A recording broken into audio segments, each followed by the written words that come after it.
Great. Ready to rock? Ready to rock. Good to sit with everybody here. My bio obviously gave away a little bit of my history. So, my first place sitting in a Sangha like this was in Folsom State Prison. And anybody a Johnny Cash fan here?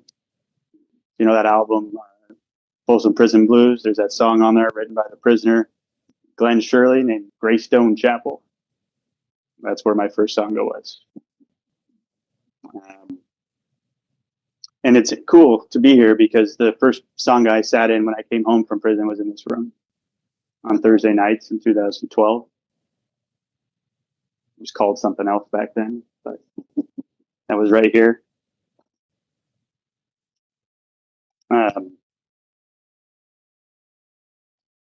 So it's kind of, it's my first time in, talking like this in this group. So maybe it needs to be a little bit of a way-seeking talk in the sense of maybe introducing myself to you. And I had ideas of what to talk about tonight, and then the wildfires happen. It feels relevant. So I decided to make it there a little bit. You'll see there's a little bit of a wildfire theme tonight. And as the bio mentioned, as I mentioned, I found my first Sangha in Folsom State Prison. I started practicing earlier than that when I was in the county jail, same one he works at. But I don't recall there ever being a Buddhist chaplain there like Ram. There were certainly no teachers. There were certainly no meditation groups. And so, it was kind of a self-taught, trying to figure out how to meditate. Dharma felt like my path sort of thing. And I was chasing a lot of bibliographies. Somebody quoted somebody, write a letter home. Mom, can you get me this book? So that's kind of how the practice started. And to be perfectly honest, my practice started in a very dangerous place. Prison, the world isn't a safe place, but prison in a way is everything that happens in the world in a pressure cooker. So all the things you fear might happen once in your life happen all the time in prison. All the things that people do to you that are annoying that happen every once in a while happen every day in prison, right? So it's not a particularly safe place to be. It's got a culture of violence. It's a culture of racism, and segregation, separation. There's a lot of there's a scarcity of resource, scarcity of space, personal space. How much property you're allowed to have? It's like 3 cubic feet or something. And then you have a lot of competing for that stuff. Whose table is that? Whose pull-up bar is that? Whose water fountain is that? Whose shower head is that? And then people hurt each other over it. So we had these rules, prison rules, and these aren't rules that came from the authorities in the prison. This wasn't an official rule. This is amongst the people who live there. And one of those is that we weren't allowed to take our shoes off. See, most of us, I think, have our shoes off tonight. And it's not like we slept in our beds with our shoes on. It's not like we took showers with our shoes on. But the general rule is when we left our cell in the morning before breakfast and until we went back to our cell in the evening or afternoon, the shoes did not come off except for a shower. And of course, the reason for this is that culture of violence. The reason for this is the fact that at any given moment, one would have to be prepared to fight, be prepared to defend oneself. Keeping one's shoes on is, in a way, it's symbolic of being combat ready. And that's the environment I sat in my first Sangha. And so it would have been January of 2007, the first time I sat in a community with people like us. And you can imagine my surprise sitting in the room and seeing that some people had taken their shoes off in Greystone Chapel. I didn't do it my first day. I don't think I did it for quite some time because, on one hand, I wasn't sure that Greystone Chapel was in any state of the yard. And so, to a certain extent, I believed the rule that I should keep my shoes on. And then on the other hand, I was also worried that somebody in the room might tell somebody on the yard that I'd taken my shoes off, which was just as dangerous a proposition of what might happen if I just happened to be caught unawares with my shoes off, because people would punish me for taking my shoes off if that left the room. But in time, I started to see that it was a place that was safe to take my shoes off. And a lot of that culture of safety was fostered by of course, the people in the Sangha, but I am going to presume initiated by the people who were volunteering and coming in. You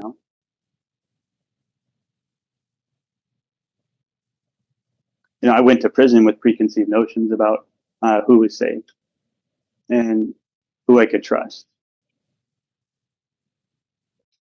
And a lot of the people that went to this Buddhist Sangha also went to a lot of the other kind of nourishing programming that was in there too, right? So there was a Catholic centering prayer group. It was a chance to meditate on Monday nights. Buddhist group. That was a chance to meditate on Tuesday nights. Yoga group. That was a chance to do it on Wednesday nights. Four Agreements group. That was a chance to do it on Thursday afternoons. AA meetings, NA meetings, whatever was available, but there was a scarcity of nourishing programs. So you kind of found the same men in all these different places. And the first thing I noticed is that the safest people I met were all murderers. That the safest people I met were all people who had been in there for many decades. And that the people over time that I learned were probably likely not the safest people, were usually people who were in there for nonviolent offenses for relatively short periods of time. And they were the scared ones. And because they were the scared ones, they were the dangerous ones. And so I found mentors and spiritual giants in some of these men who'd been around in these groups for a very, very long time. And one thing I learned, and this is what the volunteers had brought in, is this notion of pre-forgiveness. This idea of forgiving a person's past before you even know what it is. This idea of forgiving a person's transgressions regardless of what they are. And not even feeling the need to ask, because it doesn't matter. You know, the world's a dangerous place. There's a sutta in the Majjhima Nikaya, Sutta 13. I think it's called The Discourse on the Mass of Suffering. So it's an inspiring title. And it's essentially a really, really long form of the First Noble Truth. And the Buddha describes, he kind of breaks danger down into three categories. Breaks it down into, what are they? Sensual pleasure, material form, and feelings. And we don't need to get into all of the things he says because it's a very in-depth treatment of them. But he essentially talks about the fact that we have to do things in life to keep living. We have to do things in life to keep food in our mouths, to pay the rent, to pay the mortgage, to keep the roof from leaking, and all those things are inherently dangerous.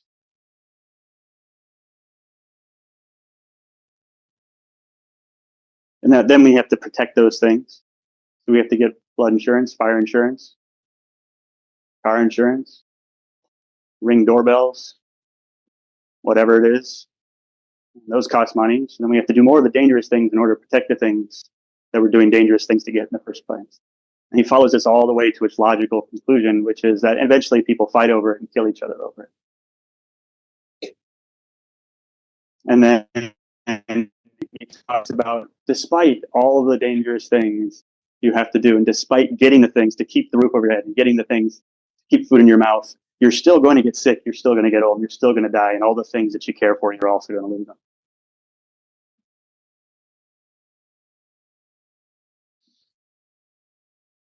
And then he goes on to talk about the fact that any joy you might get out of it will also pass, but any suffering and lament that you might experience, that too will pass. So again, it's a treatment essentially of the First Noble Truth. But then you get all the way, you skip the middle truth or the second truth, and we can get to the third truth, and he says, well, okay, but there's an end to this. And we know that the Buddha is not telling us that there's an end to aging, to sickness, to death, that our homes will not burn down, things will not get stolen. He's not saying that. So what's he really saying?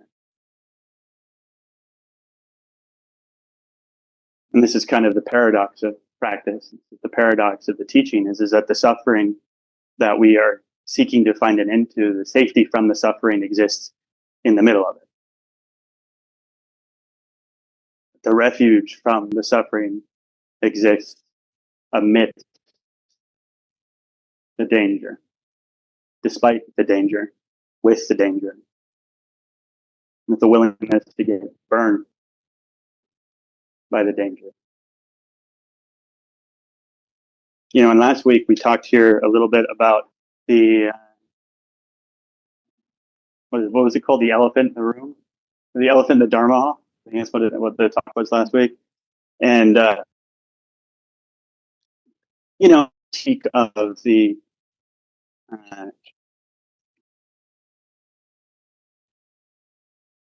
hyper focus that's sometimes present on personal practice.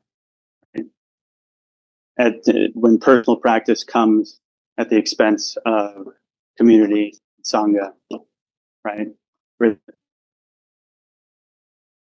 The teaching for that personal. It's useful to think of safety and refuge in two terms, not mutually exclusive, neither one necessarily more important than the other. And I think there is a personal refuge, and I think there is a shared refuge. And I think they're both in the teaching. So I spent my last 3 years in prison as a firefighter. And I was in the LA County Fire Department fighting wildfire. And we used to do this live fire training. And every spring they would take us to the Pitches Detention Center, which is kind of off I-5 near Santa Clarita. And they create a relatively safe space around grass fields, and they light them on fire, and we had to chase the fire. That was our job. And we're wildland firefighters. We don't use hoses, water, fire engines. We don't do stuff like that. That's city fire department stuff. We work with rakes, shovels, chainsaws, picks, and, just elbow grease is really what happens. And our job was to separate what's burning from what has yet to be burned, to create a break between the fire and the fuel. That was our job. When you hear about fires getting contained, they're talking about that break between the fire and the fuel, extending the entire distance around the fire. That's when it's 100% contained. And so they'd light the fire. It was always a grass fire because it'd be too dangerous to do tree fires. And we'd practice. In some sense, the practice, the reason we would do this is so we could feel the heat. They didn't want the first time we ever felt the heat of the fire to be on a fire, like a fire. They want you to feel the heat first. And we had instructions for ways of keeping ourselves safe. And the basic instruction was that if things get hairy, behind you is the path you've already cut. Right? As we're moving forward in a line, we're scraping this path between what's burnt and what's burning, which means if the wind starts to get a little weird or unpredictable, then you go backwards. And fortunately, every time I experienced any wind shifts on fire, that was sufficient. But there's always the what if it gets really bad? What if the wind shifts direction? Let's just say rapidly, uncontrollably, and without the option of running back down the path you made. And so we'll call it Plan Z. And Plan Z was to not run from the fire, but to run into it. So you have to imagine you're facing fire. You always would want the wind at your back, right? So the fire lays down that way. But if the wind shifts direction and the fire lays down this way, and you run from it, the fire just runs with you. And you keep getting burned the whole way. And so we were instructed that, yes, you'll get burned, but you run through the fire. Because on the other side of it, the grass is already burned. There's no fire anymore. It's like a 5-foot wide wall of flames that we have fire retardant clothing. We'll get burned. My beard would definitely need trimming when I was done. And yeah, you can get burned, you can get hurt, but you're going to live, and you find safety through the fire. And if anybody's been here practicing a bit, I feel like it's the perfect metaphor for what we do here. And I think it's the perfect metaphor for what we do in our personal practice. And I think that is a perfect metaphor for the refuge we find with personal practice. We sit down, we try to stabilize the mind with some type of object of some sort, but the mind does what it does. The body gets uncomfortable and the mind gets uncomfortable, and we look at it. We allow ourselves to get burned by it. We don't get so burned that we get, knocked out of kilter. If we do, to use trauma terms, if we're outside of our window of tolerance, we stop practicing. But so long as we're kind of within the realm of safety and our ability to cope, we stay with that discomfort. We allow ourselves to get burned. And in time, just like they were doing with us with that live fire training, the burn isn't quite as scary anymore. But the thing is about this personal refuge, is you can't just tell a new person, all right, man, get burned. Like the first time coming into the Sangha, like, hey, it's time to get burned. Like, nobody wants to do that. If somebody had told me I had to take my shoes off that first day in that Sangha in Folsom State Prison, I probably wouldn't have come back. Right? The safety in that Sangha was demonstrated to me. The safety in that Sangha is something that I learned by seeing it around me.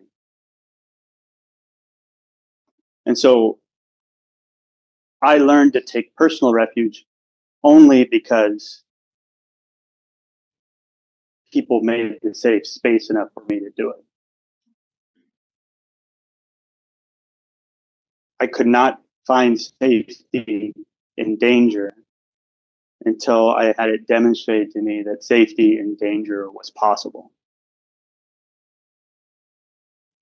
So how do we do that? How do we make spaces where we can show people love until they can learn to love, show people trust until they can learn to trust, show people that it's okay to get burned a little bit before they learn to do that on their own? How do we do that? And I think the first and the most common one is sila. It's precepts. Taking them together, saying them out loud. That's why we begin retreats that way. That's why most Sanghas, I don't know if we do it here, but like a lot of Sanghas, say them together once a year, maybe at the New Year's, maybe once a quarter. If you're in the monastic Sangha, I don't remember, I think it's every 10 days, or is it every full moon? I can't remember. It probably depends on the tradition. Right? Of course, they have a lot more than 5 that they're chanting. But they say these things out loud so that everybody in the group and everybody in the community knows that folks have set the intention of not hurting, of not harming people. That the community has an expectation of that.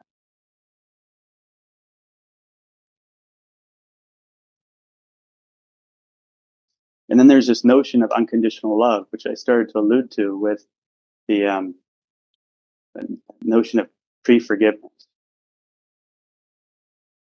I'm a bit of a storyteller, so I'm going to tell one.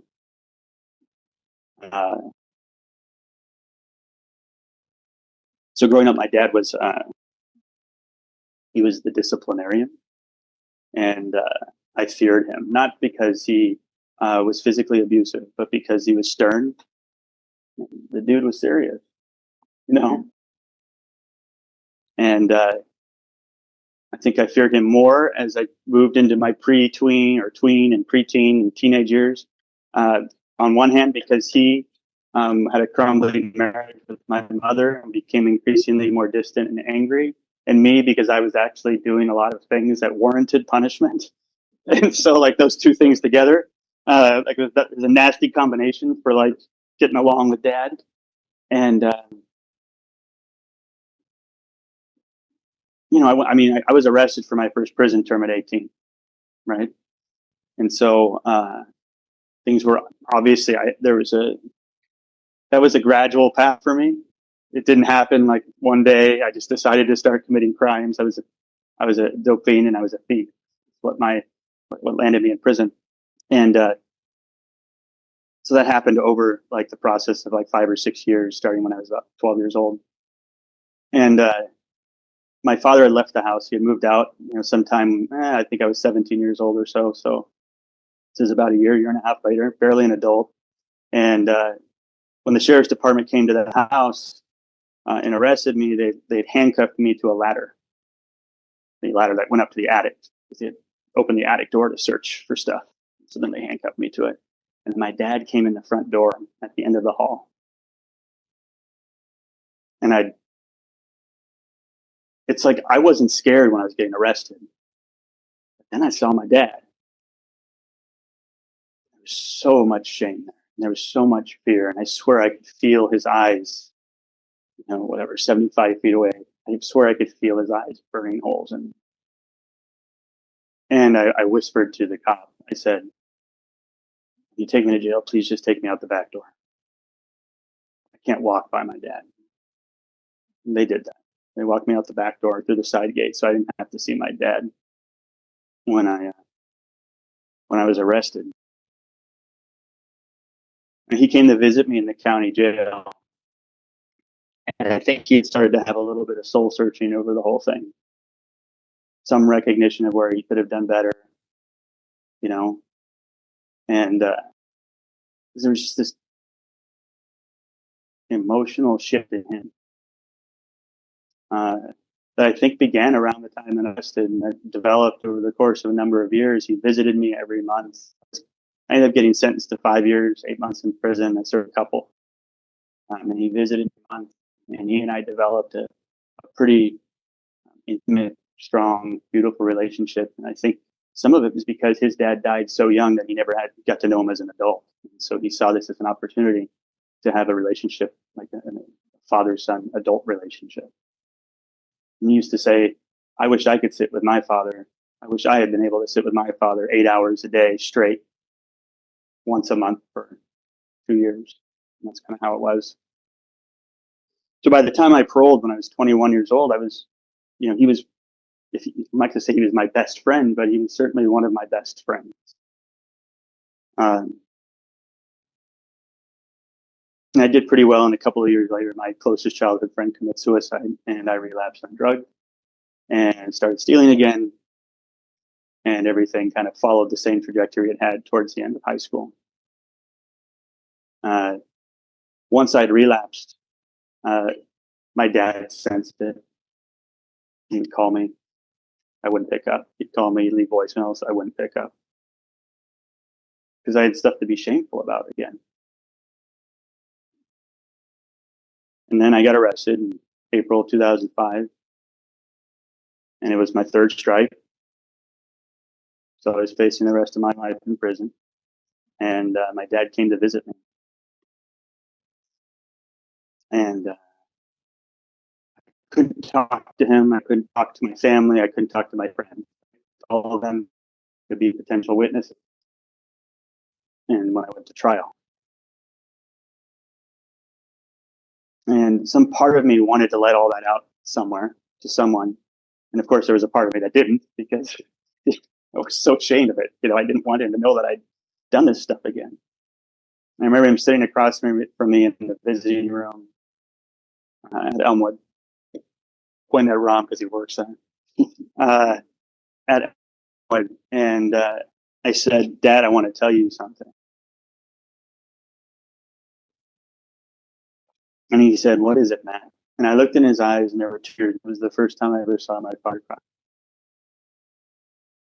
I said, "Dad, I'm an addict."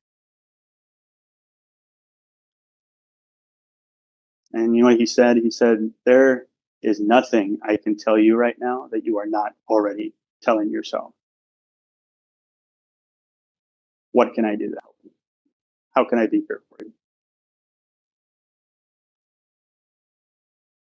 That was as honest as I could get with him given the circumstance. And a few months later, I had preliminary hearings. And if you don't know what that means, it means you get to sit in the courtroom while the district attorney presents all the evidence against you, and the judge gets to decide if there's enough evidence to bind you over for trial. And this is not something I wanted any of my family coming to. They'd all, my mom and dad came to most of my court dates, and I did not want them coming to this one for obvious reasons, because they were going to hear what I'd done. And I asked my mom not to come, and she said, "Okay." My dad lived in Oregon at the time. I said, "Dad, I don't need you to come to the preliminary hearing. I don't want you to come." He said, "Oh, I'm coming." I said, "No, Dad, don't do that. Please stay home. Not this time." He's like, "I'm coming." So I did the same thing I did in those months before I got arrested. And I decided I would try to punish him. So I stopped calling him. I stopped writing him.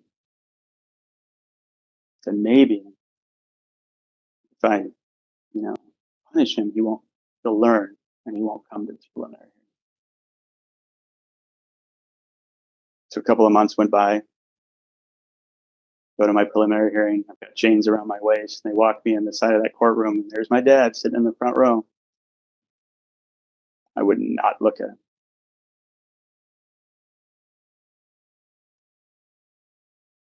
Of course, in that moment, I would have told you I wasn't looking at him because I was angry because I had asked him not to be there and he didn't do what I asked him.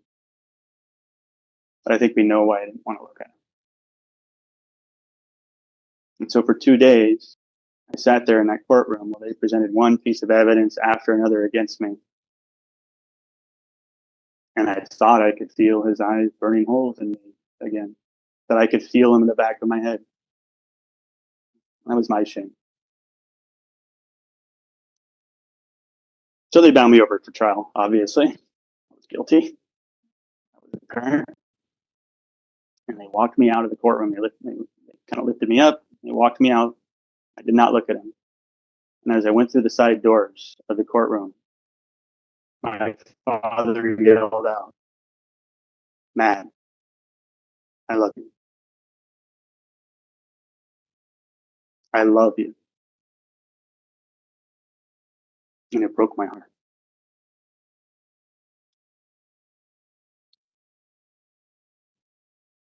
And I realized in that moment in some way that that was the safest human being in my life.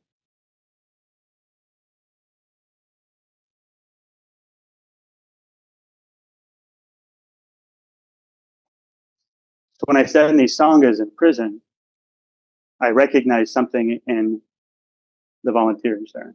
I recognized something. My teacher, her name was Diane Wild. She's one of Gil's students. She lives in Sacramento. She was my teacher inside there. She ran that group. There were other people who did it with her. And honestly, this wasn't just restricted to the Buddhist group. I had a mentor in the Catholic Centering Prayer group, even though I'm not Catholic. There's this beautiful human being named Ray. And they all had this quality. They all had that similar quality as my dad did. That I don't care. There's nothing I need to tell you. I don't need to punish you. I don't need to judge you. I love you. How can I help? I love you. I'm here for you. I love you. I believe in you. I love you. You're human. They all had that. And it was in time that I realized that most of the men in the group in my Sangha had that nowhere other than when they were in the Sangha. Every other day of the week, all day long, many of them knew that love nowhere other than when they sat with us for an hour and a half. And you wonder why they went to the Catholic one, and the Buddhist one, and the yoga one, and the Don Miguel Ruiz one. You wonder why they bounced from one to the next to the next. And so we have sila. We have unconditional love. And then there's other one I'm calling like a common purpose of some sort.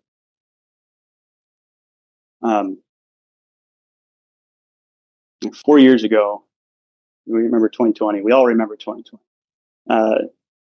But 4 years ago, in the summer of 2020, I was working with one of my teachers, Venerable Panawati, and we were kind of together reading through this book, Heartwood of the Bodhi Tree. And there's a lot of talk about selflessness and voidness and emptiness and stuff like that in there. And but she was kind of like a no nonsense, stop over intellectualizing stuff kind of teacher. She says, I don't want to get lost in the weeds with all of the intellectualization with selflessness.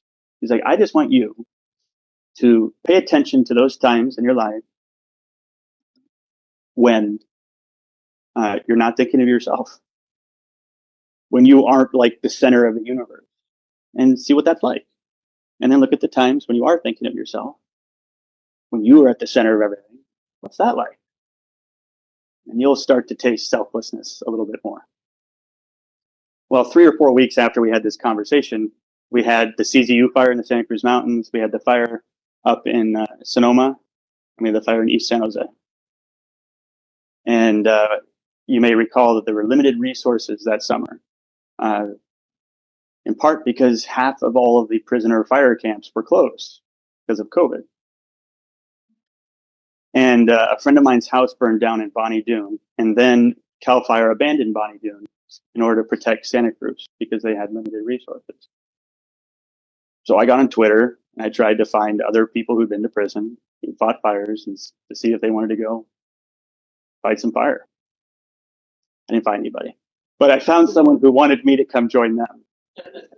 And so I went to Home Depot and I bought chainsaws and the tools that were the closest to the ones that I had when I fought fires, and kind of did something slightly illegal, but I snuck into the evacuation zone in order to meet up with some people in Bonnie Doon. And what I remember is as I was driving up the mountain, and it was like 3 or 4 in the afternoon, the sky was black and the sun looked like a stoplight. And I had forgotten to turn that internal thing on. The internal circulation in my car. And so I just started getting smoke was pumping into my car. And I had this like that physiological, like natural response, fear. And then it was me. I shouldn't do this. This is bad. This is a bad idea. This is dangerous. I shouldn't be doing this. My wife's going to kill me. If she knows, like all this stuff is going on. Me. And then through that smoke, and I found this in Bonnie Doon where I met with all the folks who I was going to fight the fire with. And the irony, of course, this is COVID, right? So everybody's wearing masks on the way up the mountain. Then we got to the fire and everybody took their masks off. It's kind of a funny thing. And I met those folks and we fought the fire for 3 days until LA County Fire Department showed up. And I was never once afraid. I was never once afraid because here was a community of people that recognized the danger and faced it together. They saw that it was dangerous and not safe, and they shared a common purpose in facing the danger. Now, I'm not telling everybody to go fight the fires yourself. These were people who were trained in volunteer fire departments around different parts of the state, and I just happened to join them. But the point is like that common purpose, the danger starts to fall away. The sense of the danger and the fear around the danger starts to fall away when we face it together. A few weeks after that fire, I read an article, and I think it was probably published around the time of the fire, but I didn't read it for a few weeks. I think it was a local paper in Santa Cruz. And while we were up there on the mountain, they kept letting the news people in. Because they wanted the news people to ask us, like, why are you staying here? Why are you doing this? And they came in, they asked me that, they asked other people that. But they interviewed this one guy up there, and they said he was a Tibetan Buddhist. And he said, "What will it take for you to come down off the mountain?" What do you think he said? That's rhetorical, but if you know, you can go ahead and say it. He said, "I'll come off the mountain when everyone comes off the mountain." And it struck me because I bet most of the readers of that Santa Cruz newspaper had absolutely no idea what he was really saying. But those of us familiar with Buddhism know that that is the Bonnie Doon, middle of the wildfire bodhisattva vow. I'll come off the mountain when everybody comes off the mountain. And so those are the three qualities, I think. I'm sure there's more, but this is what came up for me. But those are the three qualities I think that make for this Sangha to share, make for a Sangha to have this shared sense of refuge, the common purpose, and a willingness to face danger together, the unconditional love, and a commitment to Sila. And I think it's only those three things together, not like alone, but only those three things together that are going to allow for people as they come in the door to be able to find personal refuge. Some people say you got to learn to love yourself before you love others, and I just don't believe it. It hasn't been my experience. Maybe one day I'll give a talk telling stories kind of like the one with my father about every single person that showed me love the whole time I was in prison and how impactful that was. And trust me, I was just this woeful piece of self-loathing. Like, I did not learn to love by loving myself first. I learned to love because other people love me. I think that's likely a good place to stop. And be happy to take commentary, questions. Thank you, man. Thank you. Thank you, man. Yeah, that's beautiful.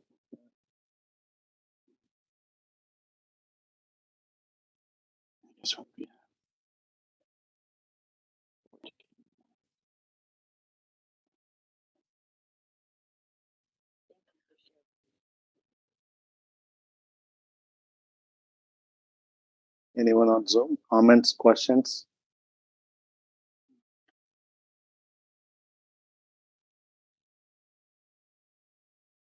Yes. Thank you for bearing your soul. That was beautiful. It's, I don't know if it's a coincidence, but I have a friend. Well, he's a friend. Well, he's a friend. And he is going to be sentenced, I think tomorrow. And I am really scared for him. And he didn't commit, he committed lots of, dumb things, mostly like alcoholism and DUIs, and didn't turn himself in for a long time. And anyway, I'm really scared for him, and I'm not sure. I'm not sure what prison he's going to be going to, but right now he's. I think he's going to see a judge this week. But I guess I'm a little hopeful that he'll be able to come out.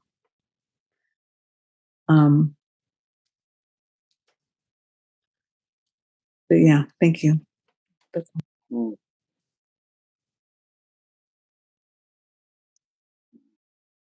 Yeah, I like what you said.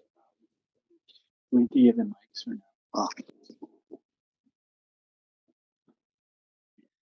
So I like what you said about learning how to love. The recovery tradition that I've been part of for many years, we have a saying, we'll love you until you can love yourself, because there's that feeling of shame that we can't love ourselves, right? Because the things we've done or whatever. And we have to learn that. And I found that also true with forgiveness, that I couldn't forgive myself until I asked others to forgive me and saw them forgive me. And then I could learn to forgive myself. So I had to be shown how to do this to learn how to do that. So that makes a lot of sense to me. Thanks for your talk. I got a lot out of it. I appreciate that.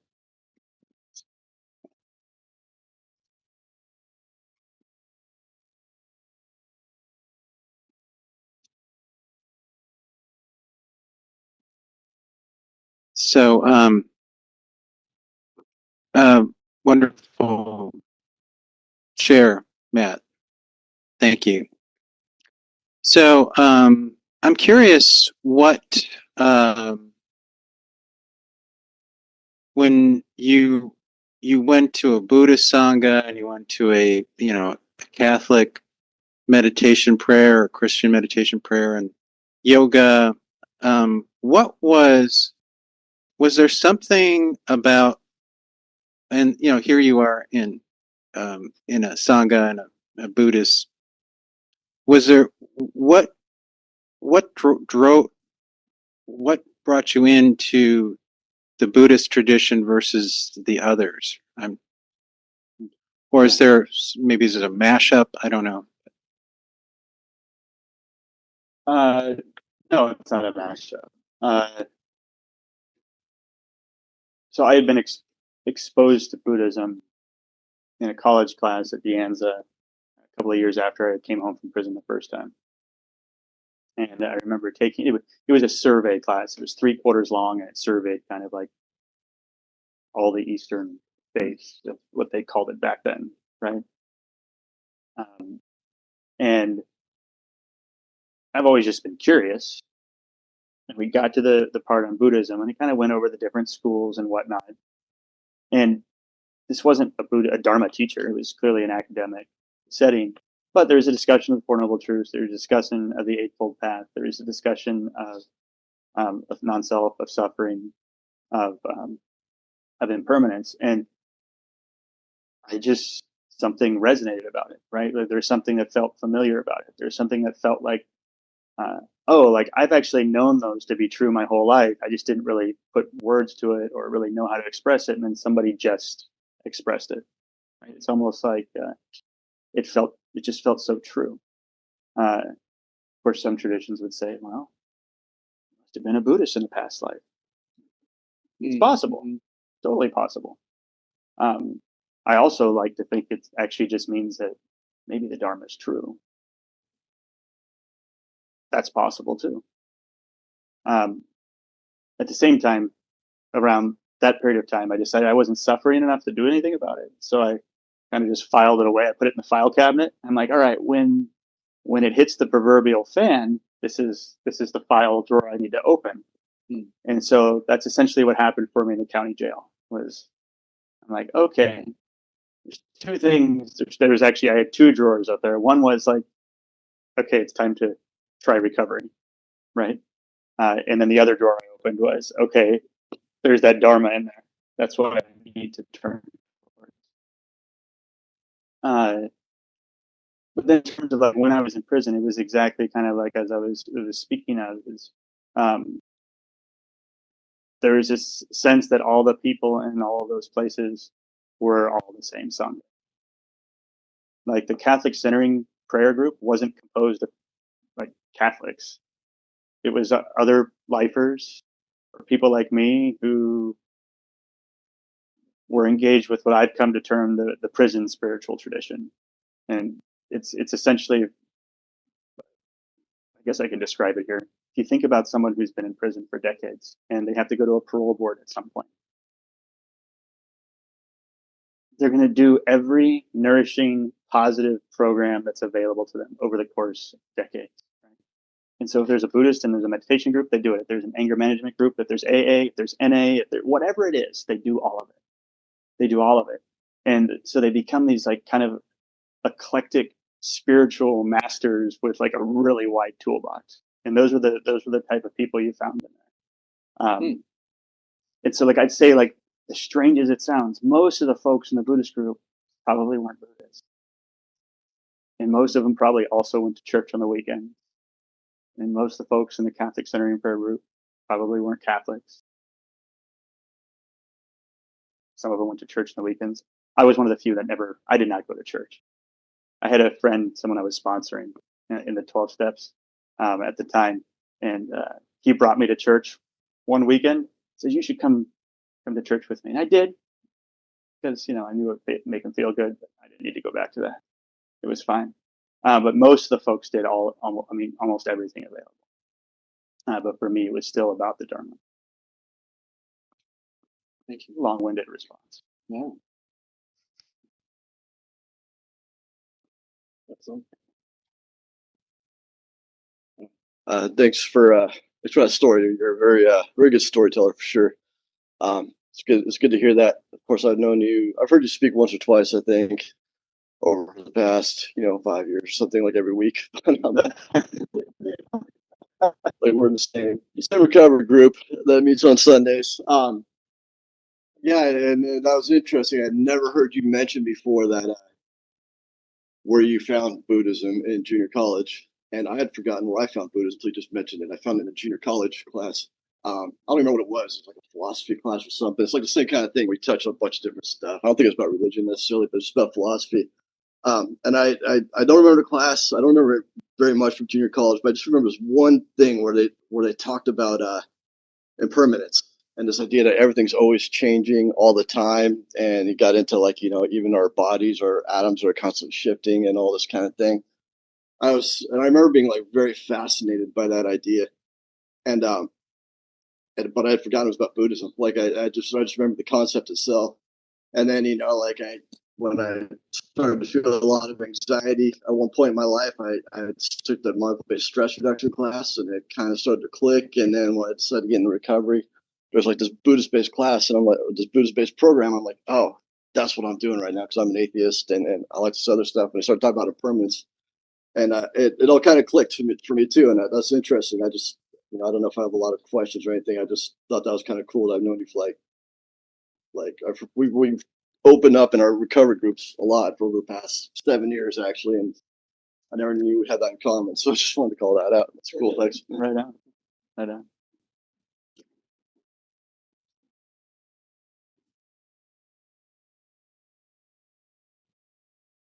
So thank you, Matt. A question. Yeah, you mentioned about self-love. It's not easy. Something to that effect. Even in Buddhist path, right? We often talk about Four Noble Truths and Eightfold Path, and it has to come to a time when we are ready for heavenly abodes or Brahma Viharas, because we are so intellectually wired. We can't touch the heavenly abodes with our mind. It has to be a heart function.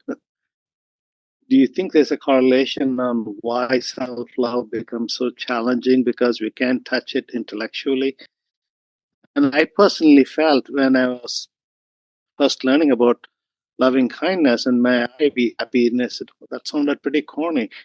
Where does that come from? Right?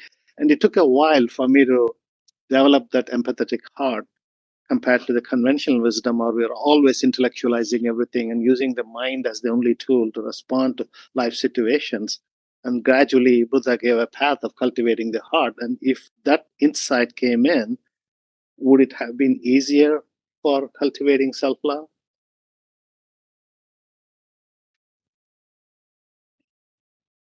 Wow, why'd you do this to me at the end?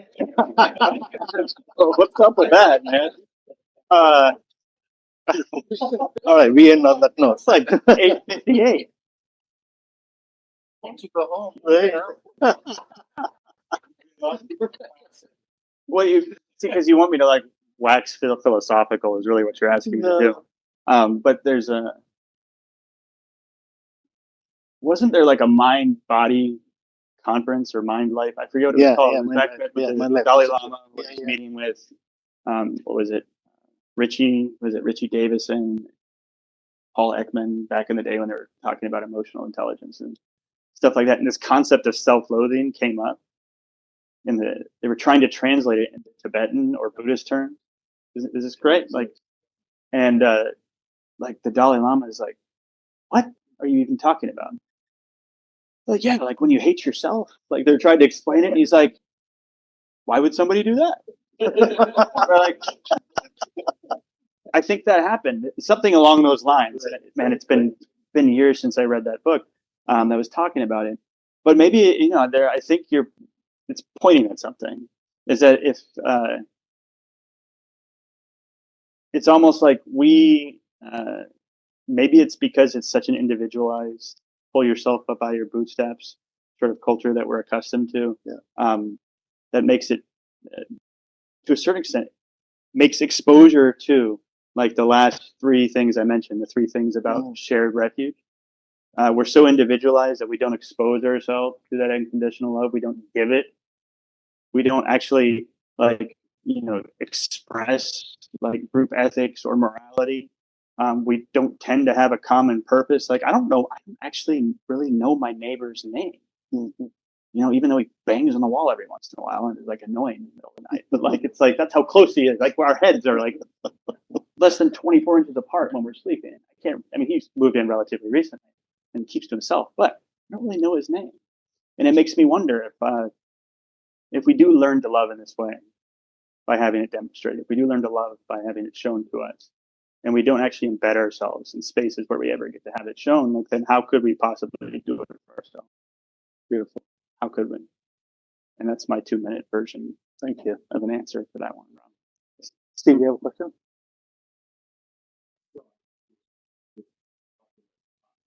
Yes. Yeah, thank you so much, Matt. That was beautiful. I appreciate all the questions as well, and deeply grateful for your participation. We will close our meeting with our song.